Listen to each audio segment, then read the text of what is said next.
by the way, Happy New Year.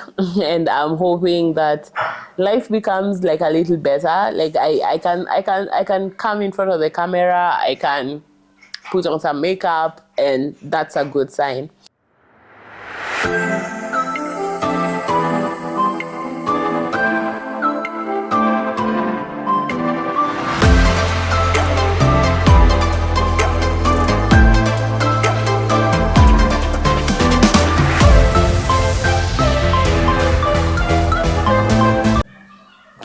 What's up, you guys? Welcome back to my channel, Life Update. It's been a long time since I was in front of the camera. Life happened, everything happened so quickly in December that I barely took time to record anything. So most of the videos, if you're keen, were done by my babies. And yeah, so I was not at the right mental health space to be able to do most of the videos. I thought I owe you this explanation just because I promised consistency. I wasn't able to be consistent. December has been such a roller coaster. Like, everything happened so fast. I barely had time to breathe. Everything came at me from every different angles, and although some were good news, the bad news were really bad. That there are times that, like, when you're going through stuff, and then, like, you have the good parts and the bad parts, and then the bad parts are really bad. Like, it sort of cancels the good parts. But it's 2025. By the way, Happy New Year. And I'm hoping that life becomes like a little better. Like, I can come in front of the camera, I can put on some makeup, and that's a good sign. So let me stop rambling. So December happens. I was pregnant for the better part of December, and so for the better part of 2024. Yeah, so from March, April, from April, right? And so I went for the first scan, and my baby was breech, and I needed to go for the second scan before I delivered, because if he remained breech, then I would. I was supposed to go for CS. And so I go for the second scan, but like, as I go for the second scan, I decide to do something that I I thought I didn't have the strength to go to do, which at this time it's a week to my EDD. So it's just next week I was supposed to deliver. So I walked into the facility. Early on, we had my son was unwell, and we took him to the hospital, and there was a test that was suggested that we did. We woke up very well. Like, I have been a parent for the longest. I have never had any case of a sick child ever. So this morning we wake up and he throws up, and we think it's just like malaria. He's never been sick. He's 18 months old, never been unwell ever. And so we thought it's just a case of just malaria. But then when you go to the facility, the doctors begin to ask some questions that lead to them suspecting an illness that I don't even want to say it. I'm still not in this mental space to be able to say it. And so I'm in denial. I cried a lot. Like, it's just a miracle that I'm not crying right now. And so we decided to do the test after a while. This is October, by the way, so I'm flashing back. We decided to do the test in October, and the results come out. Apparently my husband went for the results, but they didn't want to tell me because our fears were confirmed by those tests.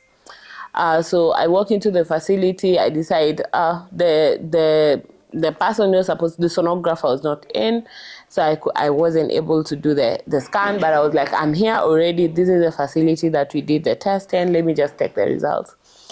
And so I asked, and I was given the results, and our fears are confirmed. My son is suffering from a chronic illness. I'll be able to divulge details soon. and like it's a life-threatening disease. So I picked the results. I am 9 months pregnant. I'm supposed to deliver the next week. My husband is in Nairobi for some graduation that he was attending. I'm just devastated. I suspected something was off because I could really feel like I'm one person who, if something is wrong, I can feel it. And so I could feel something was wrong, but I didn't know exactly what that thing was. And so I had grieved quite a bit when they started suspecting that he had the illness that we confirmed that he had. And so I'm devastated. Like, I go back home, I cry. But then I also recognize that there's a baby that is on the way, that is coming. So what do you do? Like, you have to pick yourself up. There's nothing else you can do.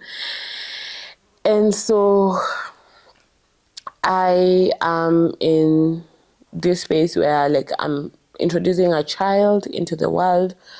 The root of the illness is that it's a genetic illness. So of course, like, he got it from us, and I'm like, I have failed. Even this baby that I'm carrying, how could I have not known? Like, it's something that I have done research on for a while because I've had, like, my friends go through it, and so, like, I was like, I needed to know. Like, I needed to know. I am carrying a child. I'm not sure if he'll have the same illness.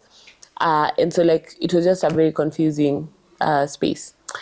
On 14th of December, one day to my EDD, I welcomed the most handsome little baby. Yeah, my babies are beautiful.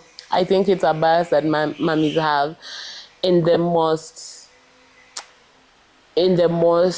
supernatural way that anyone would ever ask for. I told people when I've gotten pregnant a lot. Since 2021, I've gotten pregnant thrice. My 2021 pregnancy, where I welcomed my daughter, was the worst thing that I have ever gone through. Like, it was the worst pain. Now I know that there's a pain that is even worse than that. Like, because I've felt emotional pain with my son's diagnosis to a point that I've felt it physically. On most times, like, I feel physical pain from the emotional damage that I'm going through. So up until that diagnosis, that was the worst pain that I've ever felt. And so I told people, like, this is not what I will pass on to my generation, like an experience of birth that is complicated and that is confusing, and so that's not what I'm going to pass on. And so I get pregnant again with Fadhili. Fadhili was a fairly good birth, not perfect, but fairly good. Like, I had a Bartholin cyst.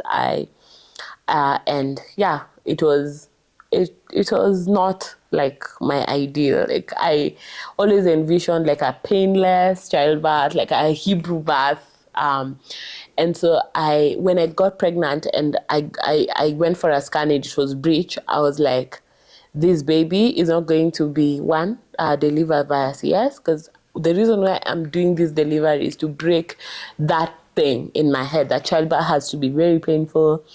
And so, like, I walk into the facility, I start feeling like contractions at around 6:30. I walk into the facility at around 3:30, heading to 4. I'm not very sure. The contractions are a bit like more regular, but nothing like really bad. They test. I'm 6 centimeters dilated, and in 10 minutes, my baby was here. I have never felt God in that way. I felt the presence of God in that room. And so we welcome the most beautiful child now, because all my children are beautiful, to the world. And so Wema Loch arrives on the 14th of December. And so, yeah, so that's our biggest life update. Like, that's on now the positive side. We have a newborn. And then we get to December 24th, and I had promised my children specifically and myself, that we are not going to spend um, any other Christmas in town. So we have spent all our Christmases in town. It's our 6th-year wedding anniversary this year. So like for the last 5 or so years, we've always spent Christmas in town. And I was like, this year you guys are going to spend Christmas home. It didn't look like it was possible. Like it looked like it was the biggest, wildest ever dream ever.